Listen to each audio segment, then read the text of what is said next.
Boa noite. Boa noite. Pesquisa Isto é Censo traz Aécio com mais de 11 pontos à frente de Dilma. Aécio, ao lado de Marina, afirma que vive momento histórico. Dilma diz que 2 projetos diferentes para o Brasil estão em disputa. São Paulo registra a maior temperatura dos últimos 71 anos. E após 2 dias sem água, serralheiro cava terra perto de casa e encontra fonte. Exposição retrata a história dos 168 anos da Escola Caetano de Campos. E na série Cara de São Paulo, Vitão, organizador da tradicional peruada dos alunos de Direito da USP.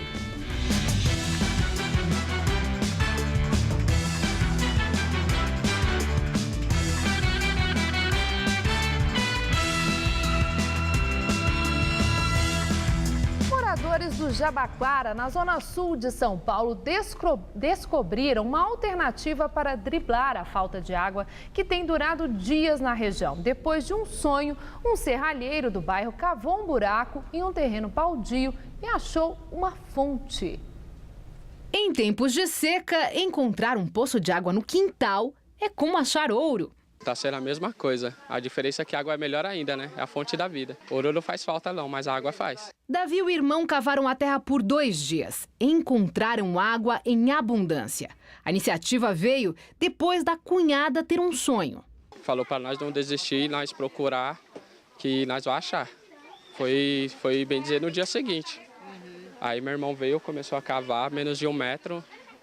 Aí ele já me chamou, falou que estava brotando água. Quando foi ver, começamos a cavar, graças a Deus está aí, ó. A cunhada em questão é a Andréia. Evangélica, acredita ter recebido uma mensagem dos céus. Foi tipo uma revelação que eu tive, né? Uma revelação mesmo, porque a gente foi no lugar certinho que tinha bananal. Eu falei assim, antes, aqui no bananal, só que não foi pra lá nem pra cá. Quando eu bati o olho nesse, falei, é esse aqui, que era igualzinho no sonho que eu tava.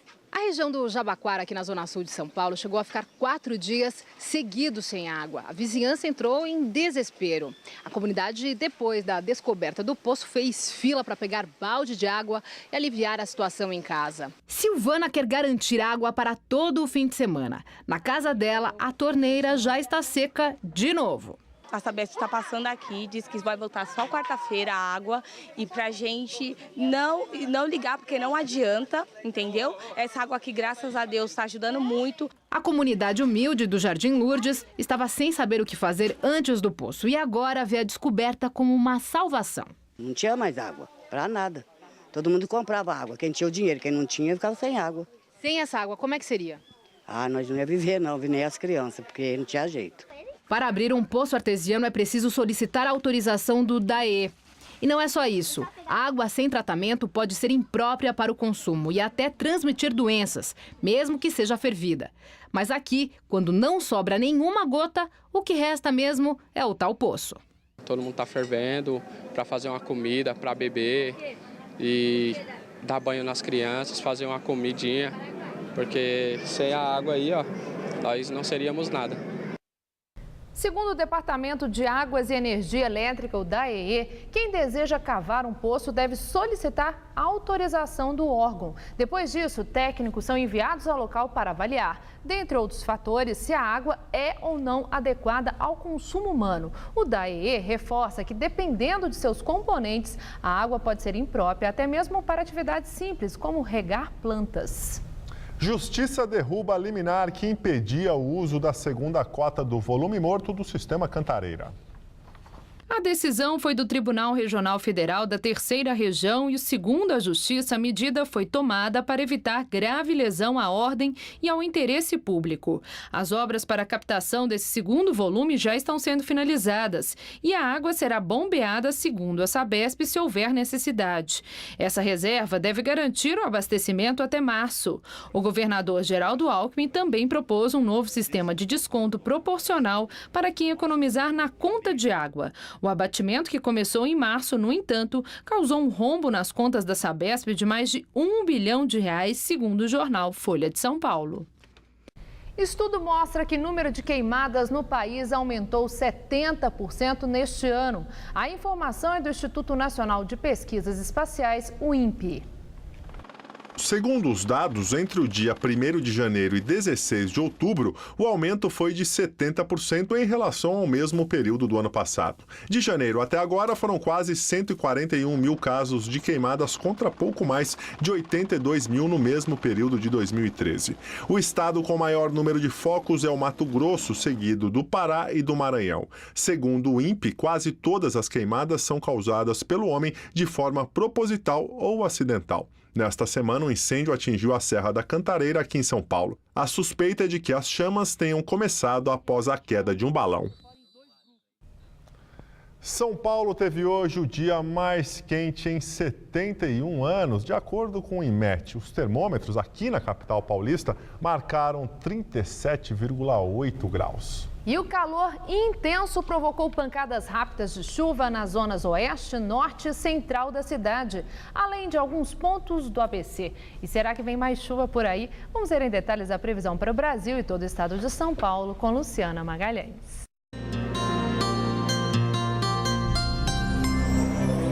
São Paulo e Rio de Janeiro podem bater recordes de calor neste fim de semana. O tempo fica firme e seco na maior parte do sudeste, mas em algumas áreas de São Paulo e também da zona da Mata Mineira, pode chover rápido em alguns pontos. Já no sul, as pancadas de chuva continuam e podem ser fortes, assim como na região norte. E tanto no centro-oeste quanto no nordeste, o tempo continua aberto com possibilidade de chuva rápida apenas no Mato Grosso do Sul, no Maranhão e também no litoral nordestino. Máximas amanhã de 40 graus no Rio de Janeiro e de 30 em Salvador. Em São Paulo, o predomínio continua sendo de sol forte, calor e tempo seco. Apenas na divisa do Paraná e na Serra da Mantiqueira é que podem ocorrer pancadas de chuva isoladas. No centro-oeste, as máximas ficam acima dos 38 graus. Já no norte paulista, máxima de 40 graus em Ribeirão Preto. E vai dar praia este fim de semana, pois a máxima esperada é de 35 graus no litoral. Amanhã aqui na capital, tempo firme com máxima de 37 graus. No domingo, o calor aumenta e podem ocorrer pancadas de chuva à noite. A máxima pode chegar aos 38 graus. E a semana começa com chuva a qualquer hora e queda na temperatura, com máxima de 27 graus. Eu volto daqui a pouco no Jornal da Gazeta, edição das 10. Até lá! E atenção ao relógio, o horário de verão começa a valer neste domingo. O horário de verão começa à meia-noite de sábado para domingo. Os relógios devem ser adiantados 1 hora no Distrito Federal e em 10 estados das regiões Sudeste, Sul e Centro-Oeste do Brasil. A medida vai valer até o dia 22 de fevereiro. Neste ano, o horário de verão será um pouco maior e terá 126 dias. Mas, segundo o governo federal, a economia de energia gerada pela alteração será menor, pois os níveis dos reservatórios que geram energia estão baixos. O governo federal estima que irá economizar 278 milhões de reais.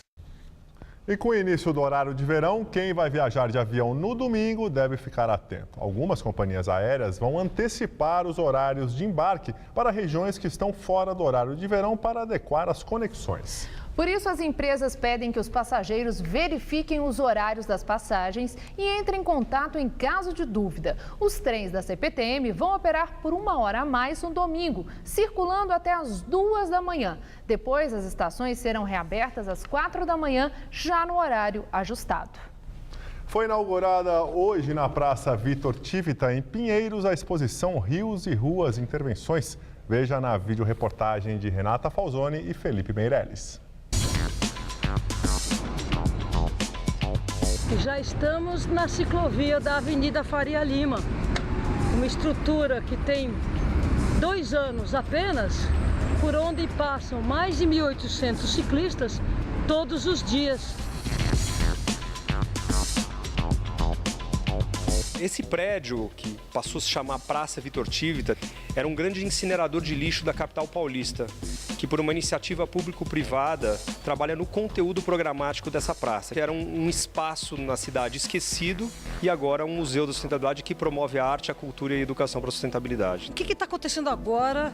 Que mostra essa? Mostra Rios e Ruas Intervenções. A proposta é trazer 5 artistas, o Eduardo Sruro, o Paulo Von Poser, a Carla Café, o Zezão e o Danilo Zamboni, para trazer a arte como uma forma de sensibilizar as pessoas pela questão da água.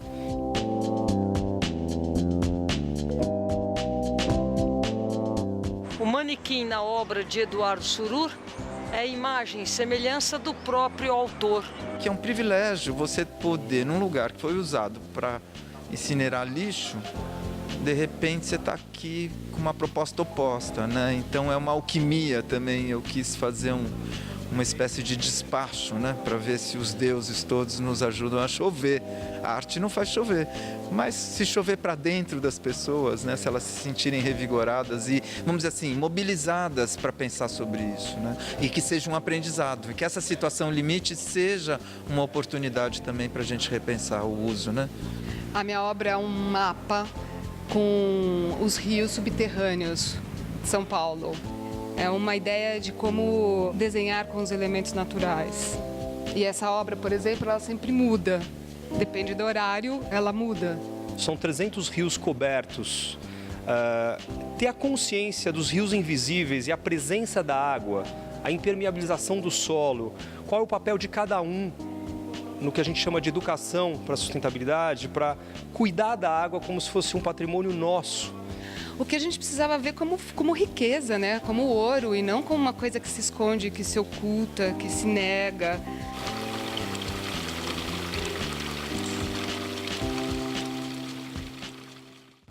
A exposição Rios e Ruas Intervenções acontece até o dia 30 de novembro na Praça Vitor Tivita e pode ser vista das 8 da manhã às 6 da tarde. A entrada é gratuita. A história dos 168 anos da Escola Caetano de Campos foi retratada em uma exposição que traz réplicas de uniformes e carteiras do final do século XIX. O prédio em que ela ficou mais tempo, na Praça da República, foi projetado pelo arquiteto Ramos de Azevedo.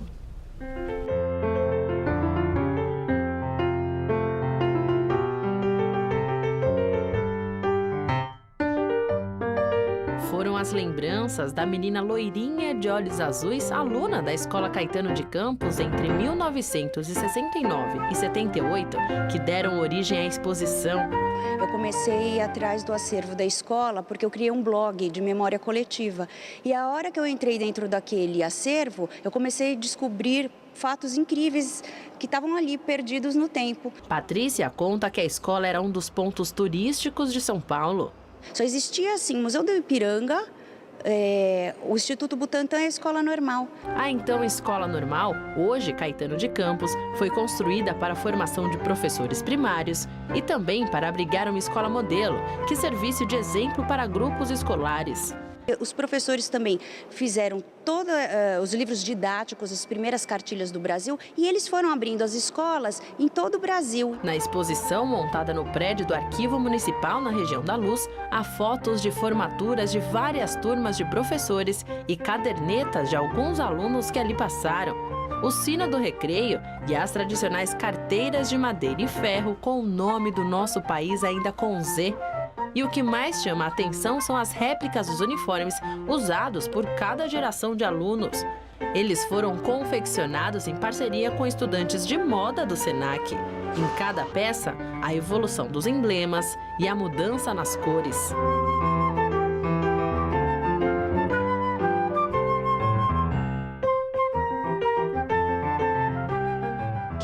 Aqui pela Praça da República, no centro da capital, nem imagina a história desse prédio. Foi inaugurado em 1894, abrigou a Faculdade de Sociologia, Letras e Ciências da USP e foi a primeira escola do estado a aceitar deficientes visuais e auditivos. A pedagoga Dorina Noil, que morreu em 2010, foi a primeira aluna com deficiência visual a estudar na escola.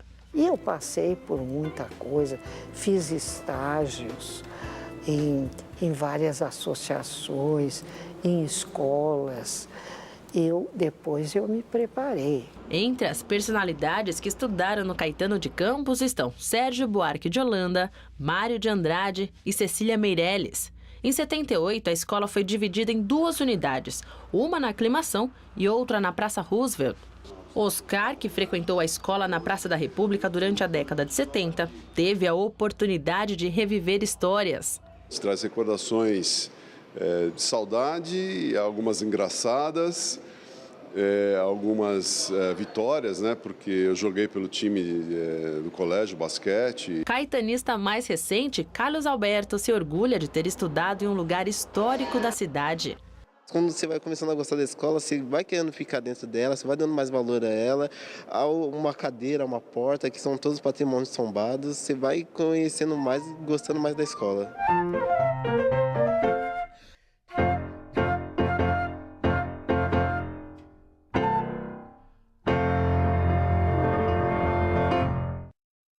A exposição Ramos de Azevedo e a Escola Caetano de Campos está no Arquivo Histórico Municipal, que fica na Praça Coronel Fernando Prestes, número 152, na Luz, e pode ser vista pelo público até o dia 28 de novembro. A entrada é gratuita.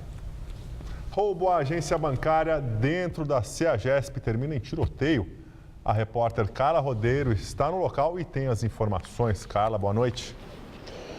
Olha, o assalto aconteceu quando a agência já estava fechada ao público. Por volta das 4h30 da tarde, 4 homens armados com pistolas e fuzis arrombaram a porta de vidro com um pé de cabra, renderam os vigilantes e invadiram a agência. Segundo a polícia, eles conseguiram acessar o cofre e fugiram levando dinheiro. Ainda não se sabe quanto. Na fuga, ainda segundo a polícia, os bandidos dispararam contra os vigilantes, isso já aqui fora. E um deles foi atingido no braço, ele foi socorrido e passa bem. Os assaltantes fugiram num carro preto que foi localizado numa comunidade aqui perto, conhecida como Favela da Ceasa. Bem, a agência do Banco do Brasil, que fica aqui dentro da CEAGESP, na zona oeste de São Paulo, está isolada pela PM e que aguarda a chegada dos peritos da Polícia Civil. É com vocês. Obrigado, Carla. Pesquisa Isto É Censo sobre a corrida presidencial mostra Aécio Neves pouco mais de 11 pontos à frente de Dilma Rousseff. O levantamento levou em consideração os votos totais, contando brancos e nulos. Vamos aos números. Na comparação com a pesquisa divulgada no sábado passado, Aécio Neves caiu. O tucano tinha 52,4% e agora aparece com 49,7%. Já Dilma Rousseff subiu. A petista tinha 36,7% no último levantamento e agora tem 38,4%. Brancos, nulos e indecisos eram 11% e agora são 12%. A pesquisa foi registrada no Tribunal Superior Eleitoral. A pesquisa ouviu 2.000 eleitores em 136 municípios entre terça-feira e hoje. A margem de erro é de 2,2 pontos para mais ou para menos. Em São Paulo, o candidato do PSDB à presidência da República, Aécio Neves, se encontra com a ex-presidenciável Marina Silva, do PSB. O tucano diz que vive o momento mais importante da campanha. Marina apareceu ao lado de vários políticos que estavam com ela no primeiro turno e que agora a acompanham no apoio a Aécio. Porém, o que mais chamou a atenção foi seu novo visual, sem o tradicional coque no cabelo. Fiquei esses dias todos gripada, muito gripada. E, obviamente, que uma pessoa gripada não pode prender o cabelo molhado e eu fiz assim e assim vim para cá. Foi o primeiro evento público de Marina e Aécio desde o anúncio do apoio da ex-ministra ao tucano no domingo. Em seu discurso, Marina disse também que a partir de agora, Aécio trabalha como movimento de uma mudança qualificada em prol de um compromisso. No meu entendimento, pode ajudar a melhorar o Brasil para todos nós e a unir o Brasil pelo bem de todos nós. Aécio disse que vive o momento mais importante da candidatura. Esse é um momento histórico da vida nacional. Nós estamos construindo uma aliança em favor do Brasil. Esse seu gesto de brasilidade e patriotismo ao me ajudar, não apenas a vencer as eleições, mas a construir um projeto que faça valer a pena vencer as eleições. O tucano voltou a pedir uma campanha de alto nível. De que uma disputa política não é uma guerra, não pode ser esse vale tudo, mas esteja absolutamente certo. Reagirei a todas as ofensas, as calúnias e as mentiras que transformaram essa eleição, talvez na pior do ponto de vista ético dos últimos tempos. Já em Salvador, Aécio defendeu a investigação sobre o ex-presidente do PSDB, Sérgio Guerra, que morreu em março. O candidato afirmou que é o mesmo tratamento para todos. Segundo o ex-diretor da Petrobras, Paulo Roberto Costa, Sérgio Guerra o procurou para cobrar uma propina de 10 milhões de reais. O dinheiro teria sido dado para que Guerra ajudasse a esvaziar uma CPI que em 2009 investigava a Petrobras. Presidente Dilma Rousseff, candidata à reeleição pelo PT, disse ter sido levada a trocar ataques com Aécio Neves em debate televisivo. Dilma cancelou os compromissos de campanha marcados para amanhã no Rio de Janeiro por recomendação médica. Ontem, depois do debate no SBT, Dilma passou mal durante uma entrevista e pediu para sentar por ter tido uma queda de pressão. Na madrugada de hoje, a candidata publicou um vídeo intitulado Pronta para a Luta para dizer que está bem. Oi, pessoal, eu estou aqui no hotel me sentindo muito bem e pronta para mais um dia de luta. Bom, agora eu vou parar, comer um feijãozinho com arroz, porque saco vazio não para em pé. Na manhã de hoje, em Florianópolis, Dilma foi recebida em um auditório lotado com mais de 4 mil pessoas, entre militantes e lideranças políticas. O bom é que é recíproco. Quero dizer para vocês que o bom de me amar é que eu amo vocês. Que a coisa mais triste é amor não correspondido. Em encontro com prefeitos catarinenses, a candidata voltou a dizer que 2 projetos que já governaram o país estão em disputa nessas eleições. Não é pelos defeitos ou pelas coisas incorretas feitas no passado, como juros altos, inflação alta, desemprego alto, salário arrochado. Não é só sobre isso, é também pelo fato de que nós construímos um outro Brasil. No começo da tarde, Dilma participou de uma caminhada em Curitiba. Tribunal Superior Eleitoral decide que as propagandas eleitorais gratuitas em cadeia nacional de rádio e televisão não podem servir para atacar candidato adversário, mas sim para debater propostas. O julgamento do TSE foi motivado por um pedido da coligação do candidato do PSDB à presidência, Aécio Neves, com referência a uma propaganda de rádio da candidata do PT à reeleição, Dilma Rousseff, veiculada na quarta-feira e que foi suspensa. De acordo com o presidente do tribunal, o ministro José Dias Toffoli, a decisão atinge um caso concreto, mas abre precedente para que o TSE proíba todos os eventuais ataques que sejam feitos a candidatos no horário gratuito. Órgão que regula o mercado financeiro dos Estados Unidos está investigando se as denúncias de desvio de dinheiro da Petrobras infringiram a lei anticorrupção americana. 28 advogados e analistas americanos estariam trabalhando no caso. Os americanos apuram as denúncias de corrupção em contratos da Petrobras porque a companhia tem ações negociadas na Bolsa de Valores de Nova York e precisa seguir regras de conduta. Se a investigação concluir que houve prejuízo aos acionistas, podem ser aplicadas multas à Petrobras. A investigação americana está baseada nas informações prestadas por Paulo Roberto Costa à Justiça Federal em acordo de delação premiada. A Petrobras ainda não se pronunciou sobre o assunto. Cada vez mais mulheres chegam à Missão Paz em São Paulo, que acolhe imigrantes haitianos. As esposas, muitas grávidas, fizeram a equipe mudar a rotina de atendimento no local. Mari está em São Paulo faz uma semana. No Haiti, deixou o marido e 3 filhos. O caçula é um bebê de 1 ano e meio. Ela conta que conseguiu o visto humanitário primeiro e decidiu vir na frente para depois trazer a família. Desejo comum entre os 3.400 haitianos que chegaram a São Paulo só neste ano. O fluxo do Acre, por onde parte dos imigrantes entra no Brasil, continua intenso. Em média, 3 ônibus por semana trazem cerca de 130 pessoas. A novidade é a presença mais numerosa de mulheres. No ano passado, para cada centena de homens que chegava, havia 6 mulheres. Agora já são 14 para cada 100. É mais que o dobro da presença feminina de antes. Algumas são esposas trazidas pelos maridos já empregados, mas muitas vêm sozinhas e, por vezes, chegam grávidas. O padre que coordena a missão, que tem amparado os imigrantes, diz que com a mudança no perfil, teve de adaptar o atendimento. Nós colocamos uma assistente social só para isso. Então visita até as casas onde as mulheres moram, depois acompanha as crianças, ajuda a inseri-las. O grande problema da creche, que não tem vaga nem para brasileiro, então é difícil. Então as assessoras dão as informações nos postos de saúde, que elas conhecem seus direitos. O padre Parisi ainda se queixa da falta de coordenação do poder público. No fundo, nós estamos pedindo para, seja a prefeitura, mas também o governo e também a federação, uma ação coordenada. Se se decide deslocar pessoas, ajudá-las no deslocamento, tem que se pensar também no lugar de chegada. Gerenciar, passar informações e não abandoná-las, por exemplo, lá na Barra Funda.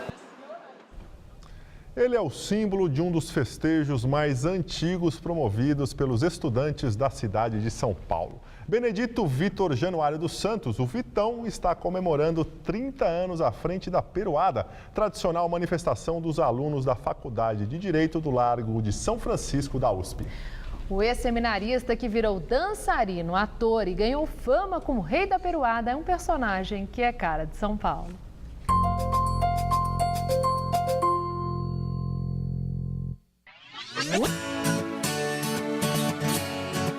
Benedito Januário dos Santos. Assim, Vitão foi registrado porque já no cartório, o pai dele esqueceu o nome que a mãe queria colocar no caçula de 12 filhos. Eu fui descobrir que meu nome não era Benedito, não era Vitor, quando eu entrei na escola primária. E não teve jeito. A identificação com o nome era tanta que ele entrou na justiça para colocar Vitor depois de Benedito. Foi seminarista por 11 anos, mas a vontade de trabalhar com arte e teatro falou mais alto. Em 1984, trabalhando no departamento jurídico, se transformou na celebridade da Faculdade de Direito do Largo São Francisco. Mesmo assim, foi alvo de preconceito. Imagina, um crioulo na São Francisco, fantasiado, não sendo aluno, não sendo nada, ainda gay, trabalhava em boate gay. Nossa, virou aquela coisa, que é o Vitão. Quem é essa figura? Então, e aquilo me motivava mais ainda. Vitão foi dançarino da primeira boate gay da capital e frequentador assíduo da noite paulistana. Ele conheceu muita gente. Maísa Matarazzo, a Mariodete, Chico, Arco de Holanda. Eu comecei a receber algum dinheirinho através de desfile. Porque teatro, minha filha, teatro, se você não for um cabeção de televisão, você morre de fome, sim. Em meio à conversa, Vitão vai se transformando nas mãos das ex-alunas franciscanas. Tudo pronto? Hora de cair na festa. Tradicionalmente dedicada a temas políticos e sociais, a Peroada deste ano aborda a greve da USP, mas a crise da água foi o principal motivo escolhido. A gente decidiu fazer uma menção a isso e vir de Última Gota da Cantareira, que é o que vai ser para o próximo ano, se não chover e se não resolverem o problema. Essa é a 30ª vez que o Vitão se transforma no rei da Peroada, mas depois de 30 anos, esse ano ele tem uma mensagem diferente para o pessoal. A notícia que eu tenho para todo o corpo franciscano é que não deixe o sonho acabar. Hoje eu faço o meu encerramento como aquele que conduz a Peroada e espero que a tradição continue valendo, ressurgindo, como é o lema da minha fantasia, uma fé.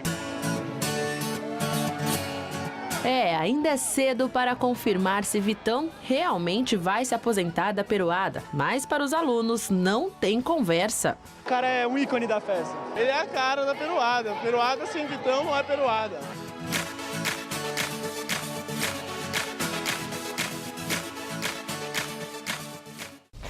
E agora as notícias do esporte com Gabriel Cruz e Celso Cardoso. Definidos os confrontos das semifinais da Copa do Brasil. Atlético Mineiro contra Flamengo, Cruzeiro contra Santos. Não é isso mesmo, Celso? Isso, Gabriel. O Santos foi o último a se classificar, mas conseguiu a vaga de maneira contundente. 5-0 sobre o Botafogo em noite inspirada no estádio do Pacaembu. O primeiro gol do Santos saiu logo aos 5 minutos do primeiro tempo, com Gabriel, 1-0.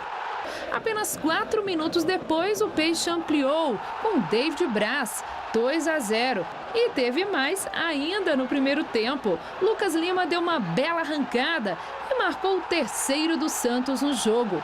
No segundo tempo, David Braz, ele de novo aproveitou o rebote para marcar 4-0. O Santos encerrou a partida com este gol de Geovânio. Final, Santos classificado 5, Botafogo eliminado 0.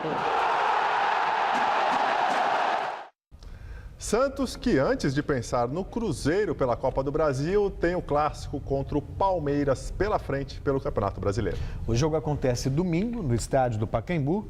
Para o Palmeiras é mais uma oportunidade de confirmar a recuperação no campeonato.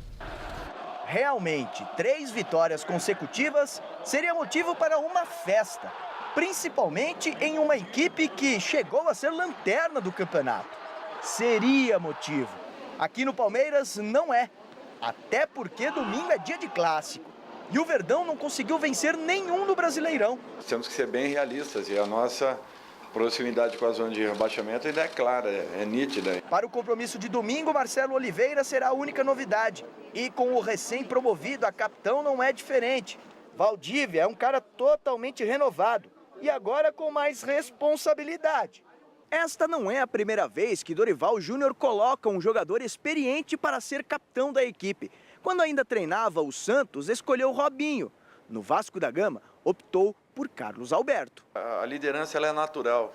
Se ela for complementada ainda com um outro atleta que venha também no mesmo nível e se preocupando da mesma forma, com certeza nós teremos aí um equilíbrio em campo. Já o rival Corinthians vive momento difícil por conta da goleada sofrida para o Atlético Mineiro quarta passada, que custou a eliminação da Copa do Brasil. Corinthians que volta a campo contra o Internacional, domingo fora de casa, pressionado pela torcida. O clima hoje, no último treinamento antes do jogo, foi tenso e com a presença da polícia. Policiais militares para reforçar a segurança do CT Joaquim Grava. A torcida organizada Gaviões da Fiel tinha marcado um protesto por causa do vexame da eliminação na Copa do Brasil. Apesar do clima tenso, Mano Menezes pôde trabalhar a equipe com tranquilidade, porque o clube conseguiu desmobilizar o movimento organizado pelos torcedores ao mudar de última hora para a parte da manhã o treino que inicialmente estava marcado para a tarde. Pensando no jogo contra o Internacional, o treinador mexeu no time. A novidade foi a volta de Jadson ao time titular. Com isso, Malcom foi sacado e Renato Augusto adiantado para jogar mais próximo de Guerreiro. Só quando a atividade estava no final, um grupo pequeno de torcedores chegou para protestar.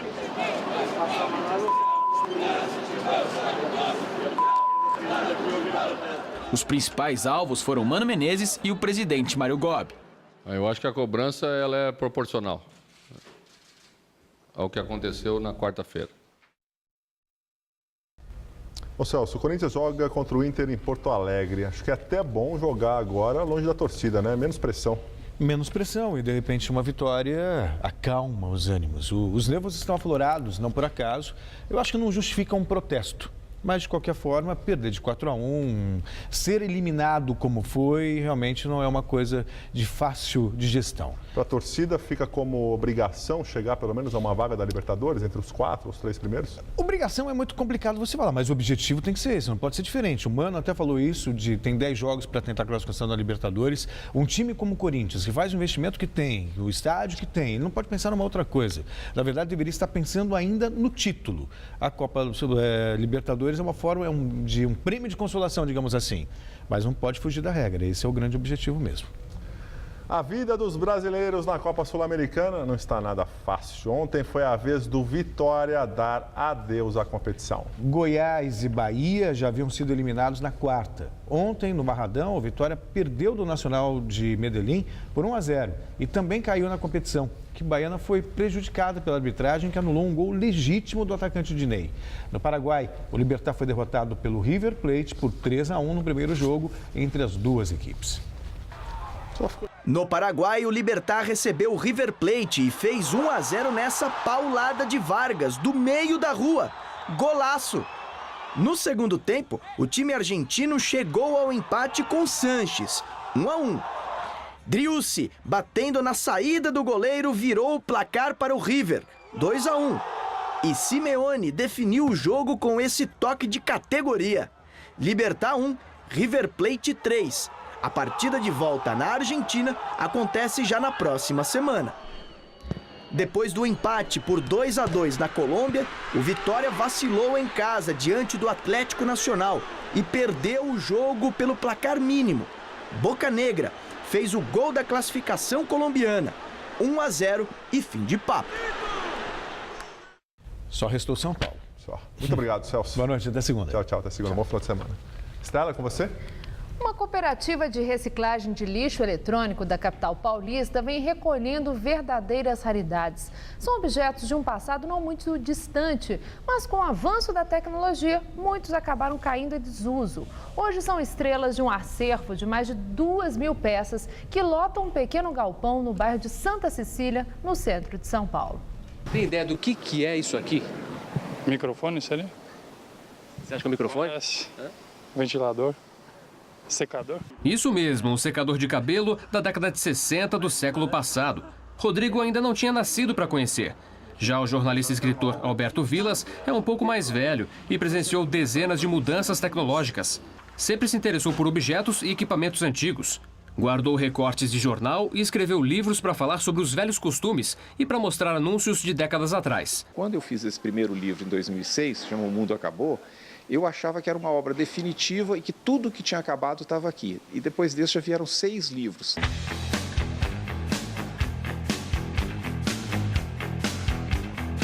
Foi a partir de objetos recolhidos no lixo que esta cooperativa de reciclagem do bairro de Santa Cecília conseguiu montar um museu com mais de 2.000 peças. Toda família enfrenta esse tipo de problema. A mulher reclama, esse armário, eu quero só espaço. E aquele pensamento de que, poxa, eu não quero perder, eu quero preservar, o que eu faço? A ideia foi, poxa, se eu fizer um museu para que eu possa mostrar para as pessoas o que é meu e também preservar, né? E aí com o grupo de amigos a gente acabou fundando um museu e acabou se transformando nesse projeto cooperativa. Todo material que chega na cooperativa passa por uma triagem pelo tipo de resíduo. Depois, as peças são analisadas. 98% delas são desmontadas. Tudo que é reciclável é comercializado, mas no meio de tudo que chega estão peças raras, totalmente preservadas. Por coincidência, os anúncios publicitários de algumas delas são mostrados no livro A Alma do Negócio, que Alberto Vilas acaba de lançar. É o caso deste projetor de slides. A gente trouxe o Alberto para ver de perto esses produtos aqui. Você lembra de todos eles, Alberto? Lembro, assim, não vou confessar a minha idade não, mas eu lembro de praticamente todos eles. Vai citando para mim alguns aqui. É curioso, você vê, por exemplo, assim, né, esse liquidificador aqui, isso aqui é dos anos 60, né? Que o copo era de alumínio. A gente tem uma calculadora aqui que sai o papel, o peso disso, o que me impressiona é isso. Primeiro as coisas eram enormes, né? Enormes.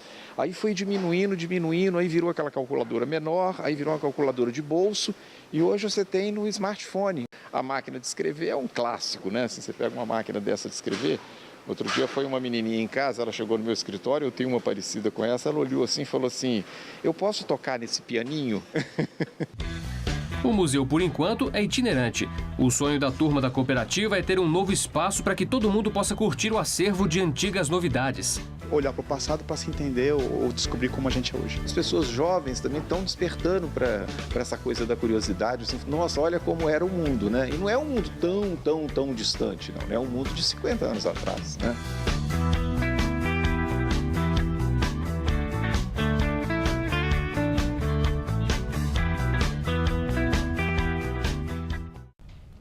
E agora vamos ao comentário de cultura com César Diop.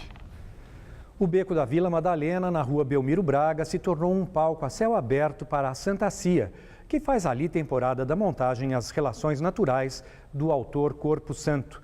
A peça trata de desejos reprimidos e erotismo exacerbado. Imaginem a polêmica que causou a época da publicação, em 1866. Com direção de Paula Klein, o espetáculo faz uma fusão entre teatro e artes plásticas. O texto do gaúcho Corpo Santo, precursor do teatro do absurdo, dialoga com obras de Arthur Bispo do Rosário e Cal Guimarães. Sessões às quartas à noite com ingressos gratuitos, se não chover, claro, até fim de novembro. E o Instituto de Arte Contemporânea, IAC, apresenta no Museu de Belas Artes a exposição Lothar Charroux, Razão e Sensibilidade, que reúne cerca de 75 obras, algumas inéditas, do artista plástico que foi um dos fundadores do grupo concretista Ruptura. Há desenhos em nanquim e guache dos anos 50, pinturas, serigrafias, esculturas, azulejos que fizeram parte do processo artístico de Charroux. Curadoria de Maria Alice Millier. E 2 exposições sobre Lina Bobardi, a arquiteta italiana que deixou marcas na capital paulista, estão montadas num de seus trabalhos mais admirados, o Sesc Pompeia. Lina Bo, que completaria 100 anos em dezembro, tem seu legado como mote das exposições a arquitetura política de Lina Bobardi e Lina Gráfica. A primeira tem curadoria dos arquitetos André Weiner e Marcelo Ferraz, que foram seus colaboradores, e aborda 3 grandes projetos: o Solar do Unhão, em Salvador, na Bahia, o MASP e o próprio Sesc Pompeia. Já Lina Gráfica tem como curadores João Bandeira e Ana Avelar e reúne ilustrações, desenhos originais, cartazes, projetos de design gráfico realizados por Lina Bobardi entre 1940 e 1980. Boa noite. Número de mortos do surto de ebola passa de 4.500. A Organização Mundial da Saúde atualizou os números e informou que entre os mortos estão 239 profissionais de saúde. Nos Estados Unidos foram divulgadas as imagens da primeira enfermeira infectada com o vírus do ebola dentro do território americano. As imagens foram gravadas ainda no hospital de Dallas, onde Nina Fen, de 26 anos, estava em isolamento. Ela já foi transferida para Maryland. Ao lado do médico, emocionada, Nina agradece o apoio dos colegas de trabalho. Um americano profissional de saúde está isolado dentro de um navio de cruzeiro e será levado de volta aos Estados Unidos por precaução. Segundo o comunicado, ele não tem sintomas, mas teria tido contato com fluidos do paciente da Libéria que morreu há 2 semanas em Dallas. Na Espanha, 4 casos suspeitos em Madrid e Tenerife testaram negativo para o ebola, inclusive o passageiro do avião da Air France, hospitalizado ontem. Aguarda-se o resultado do segundo teste. O governo informou que outras pessoas que estão sendo monitoradas não apresentaram sintomas até agora. Os médicos acreditam que a enfermeira Teresa Romero estará livre do vírus em até 48 horas. A Organização Mundial da Saúde confirmou que o Senegal está oficialmente livre da epidemia de ebola, mas por causa da localização geográfica, o país é considerado vulnerável a novos casos. Vamos agora à entrevista do dia com Maria Lídia Flandoli. Faltando apenas 9 dias para a eleição, o empate técnico entre Dilma e Aécio gera expectativa de endurecimento dos ataques na guerra pela vitória. Para uma análise do cenário eleitoral, recebemos hoje a cientista política Vera Chaia, professora do Departamento de Política do Programa de Pós-Graduação em Ciências Sociais da PUC de São Paulo. Muito obrigada, Vera Chaia, por estar conosco. Eu quero começar exatamente com essa questão das pesquisas mostrarem, as principais, o empate técnico entre os 2 candidatos. E isso gerando, né, essa imensa tensão. Agora, o que explica a imobilidade dessa preferência de voto, né, depois de passados 10 dias do primeiro turno e os apoios definidos, a campanha em rádio e TV está comendo, debates já acontecendo e o eleitor se mantém nesse empate? Tem uma explicação para isso? Eu acho que o eleitorado da Dilma já está praticamente definido. né? É um eleitorado que já vem acompanhando o PT já há muitas eleições, então não existe muita expectativa em relação a grandes mudanças na tendência do eleitorado da Dilma. Com relação a Aécio, eu acho que também é interessante porque ele, antes dele chegar ao segundo turno, melhor dizendo, ele recebeu os votos da Marina Silva, já estava caminhando para isso, e recebeu, enfim, os votos contra o PT, antipetistas, né? Então, também recebeu uma série de apoios políticos, né? A própria Marina, o próprio PSB apoiando o Aécio, a família do Eduardo Campos apoiando o Aécio, fazendo grandes manifestações de apoio. Mas aí é que está, esse apoio da Marina e da viúva de Eduardo Campos, isso aí aconteceu depois do resultado daquela primeira pesquisa que dava o mesmo empate técnico da pesquisa dessa semana. E ficou a impressão que os votos já estavam definidos dos dois lados. Eu acho, é muito difícil de analisar, Maria Lídia. Eu acho que essa eleição é a mais difícil de se fazer uma análise, porque ela mudou tanto. É verdade. Tanto.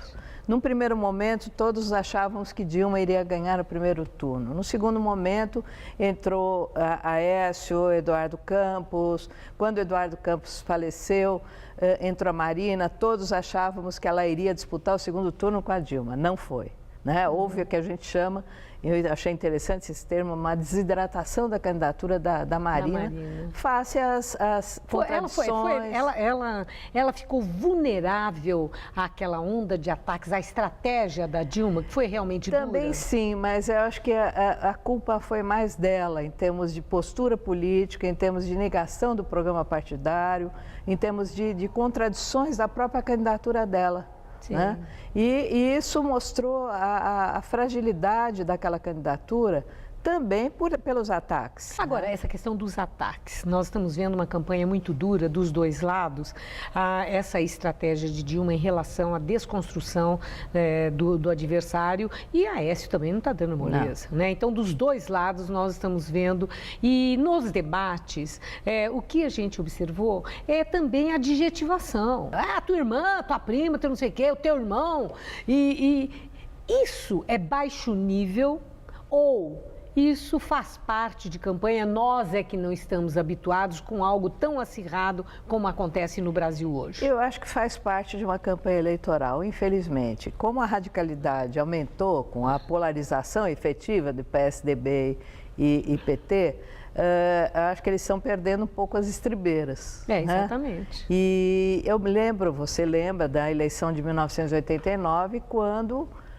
no segundo turno, entre Fernando Collor de Mello, Luiz Inácio Lula da Silva, o marqueteiro tirou como se fala, do bolsinho o depoimento da Miriam Cordeiro, né, que foi namorada do Lula e que teve uma filha com ele, rompidos, né? E isso levantou, naquela ocasião, um problema muito sério do ponto de vista de uma campanha eleitoral. Deixemos os ataques pessoais ou as calúnias ou os problemas pessoais de lado. E isso vigorou até agora. E o eleitorado brasileiro, porque, por exemplo, nos Estados Unidos, aquela questão do Bill Clinton, lembra, com aquela Mônica Lewinsky, que era escandaloso aquilo, né? Uma menina que era assessora, relação sexual na Casa Branca, oh meu Deus, com requintes, tudo lá, às claras para todo mundo. O eleitor americano não deu a mínima, queria saber, era da eficiência do homem para a gestão pública. No Brasil não tem isso? Se fica querendo saber, namorou, não namorou, foi, não foi, o que é isso? Naquele momento, o Bill Clinton, o grande problema dele não foi ter tido um caso com essa moça, estagiária da Casa Branca, mas ter mentido. Sim. Né, para o promotor. E o promotor era republicano, nós estávamos num período eleitoral. Então, o escândalo político surgiu exatamente nesse momento. Momento de confrontos entre os democratas e os republicanos. E aqui a mentira? Um candidato fala para o outro, é mentira, você que está mentindo, para de falar mentira. Eu acho que o grande problema dos debates, que dá para analisar, eu acompanhei o da Band, que nesse segundo turno estão sendo muito mais radicais, é que o eleitor não tem os dados. Então, muitas vezes, você lê no dia seguinte pela imprensa que aqueles dados não são corretos. Então, é um problema, né? É um problema que nós, eleitores, não temos condições de acompanhar o que é verdade e o que não é. Bom, é uma questão, o discernimento do eleitor é que vai trabalhar isso, fica para a última hora? Pelo que eu li, realmente eu acho que a definição é de última hora mesmo, né? E você acredita num candidato ou no outro, dependendo do seu ponto de vista. Daí essa dificuldade da gente pensar num vencedor nesse momento. Acho que o voto vai ser voto a voto e o coração da gente vai aguentar até o final para ver quem que vai vencer essa campanha. Vera Chaia, muito obrigada por sua entrevista, por sua análise. Uma boa noite. Boa noite. A seguir, o governo da Nigéria afirma que fez acordo de cessar fogo com o grupo islâmico Boko Haram. E a tragédia na Coreia do Sul. Acidente durante show mata pelo menos 16 pessoas.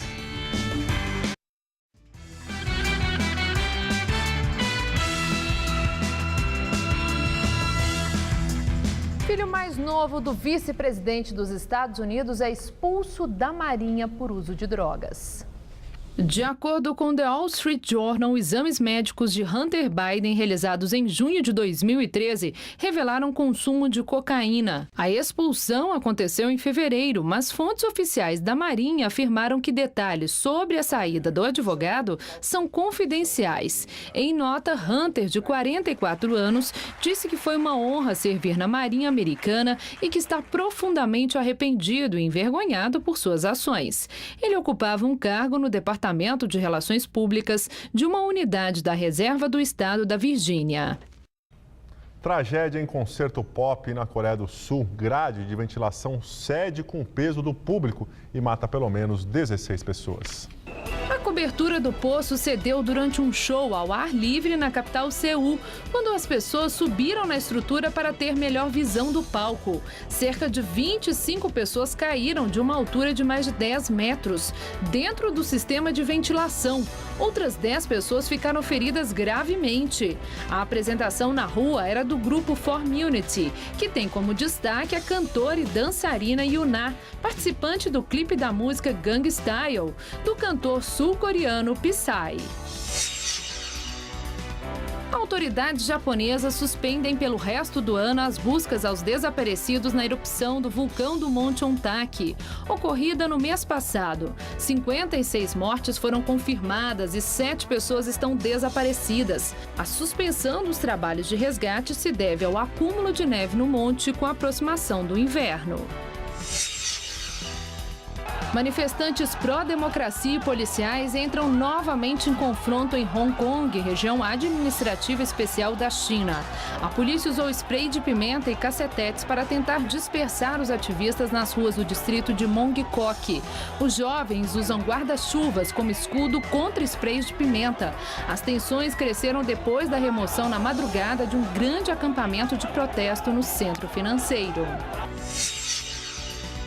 O governo da Nigéria afirma que chegou a um acordo com o grupo militante islâmico Boko Haram para um cessar-fogo. O acordo prevê a libertação de cerca de 200 adolescentes sequestradas há 6 meses numa escola no nordeste do país. O Boko Haram é anti-ocidente e anticristão e tenta criar um Estado islâmico em território nigeriano. E o Jornal da Gazeta fica por aqui. A edição de hoje pode ser vista daqui a pouco no site tvgazeta.com.br/Jornal da Gazeta. Mais notícias no Jornal da Gazeta, edição das 10, e com horário político, vem sendo exibido às 10h20 da noite. Um ótimo final de semana. E o Jornal da Gazeta volta amanhã às 19 horas. Uma excelente noite para você, um ótimo fim de semana.